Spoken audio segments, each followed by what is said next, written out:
ಜಿಎಸ್ಟಿಯಿಂದ 8 ವರ್ಷ ಸುಲಿಗೆ ಮಾಡಿ ಈಗ ಮೋದಿ ಫೋಟೋ ಹಾಕಿ ದೀಪಾವಳಿ ಗಿಫ್ಟ್ ಅಂತ ನಾಚಿಕೆ ಇಲ್ಲದೆ ಬೆನ್ನು ತಟ್ಟಿಕೊಳ್ತಾ ಇದ್ದಾರೆ ಅಂತ ಮುಖ್ಯಮಂತ್ರಿ ಸಿದ್ದರಾಮಯ್ಯ ಕಿಡಿಕಾರಿದ್ರು. ಅಲ್ಲದೆ ರಸ್ತೆ ಗುಂಡಿ ಮುಚ್ಚಿಲ್ಲ ಎನ್ನುವಂತ ಬಿಜೆಪಿಯವರ ಟೀಕೆಗೆ ಬಿಜೆಪಿಯವರು ಅಧಿಕಾರದಲ್ಲಿದ್ದಾಗ ಒಂದೇ ಒಂದು ಹೊಸ ರಸ್ತೆಯನ್ನು ನಿರ್ಮಿಸಿಲ್ಲ ಅಂತ ಹೇಳಿ ಗುಡುಗಿದ್ರು. ಹಾಗಾದ್ರೆ ಏನು ಹೇಳಿದ್ರು ಬನ್ನಿ ನೋಡೋಣ. 4 ರೇಟ್ ಇದ್ದದನ್ನ 2 ರೇಟ್ ಮಾಡಿಬಿಟ್ರು, ರಾಷನಲೈಸ್ ಮಾಡಿಬಿಟ್ರು. 8 ವರ್ಷ ತೆರಿಗೆ ತಕೊಂಡು ಈಗ ನರೇಂದ್ರ ಮೋದಿ ಅವರು ಫೋಟೋ ಹಾಕೊಂಡು ನಾವು ದೀಪಾವಳಿ ಗಿಫ್ಟ್ ಅಂತಾರಲ್ಲ, ಇದು ನ್ಯಾಯನಾ? ಹೇಳ್ರಿ ನೀವೇ.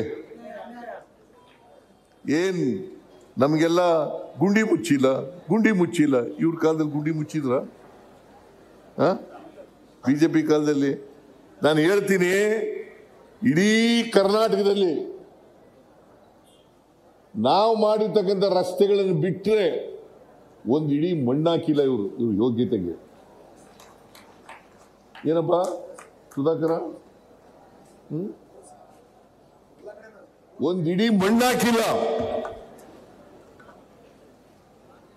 ಗುಂಡಿ ಮುಚ್ಚಲಿಲ್ಲ,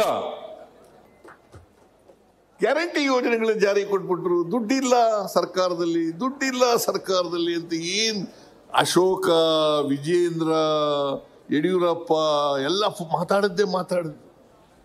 ಅವ್ರಿಗೇನು ಗೊತ್ತಿಲ್ಲ ಪಾಪ. RSS ಅವ್ರು ಏನು ಹೇಳ್ಕೊಡ್ತಾರೆ ಹಂಗೆ ಬಾಯ್ಪಾಠ ಮಾಡೋದು, ಗಿಳಿಪಾಠ. RSS ನವ್ರು ಏನು ಹೇಳ್ಕೊಡ್ತಾರೆ ಅದು ಗಿಳಿಪಾಠ. ಹಿಂಗೆಂತ ಹೇಳಪ್ಪ, ಹಿಂಗೆ ಹೇಳು. ರಾಮ ಅಂತನೂ ರಾಮ, ಕೃಷ್ಣ ಅಂತನೂ ಕೃಷ್ಣ, ಈ ಥರ ಹೇಳ್ಕೊಡೋದು.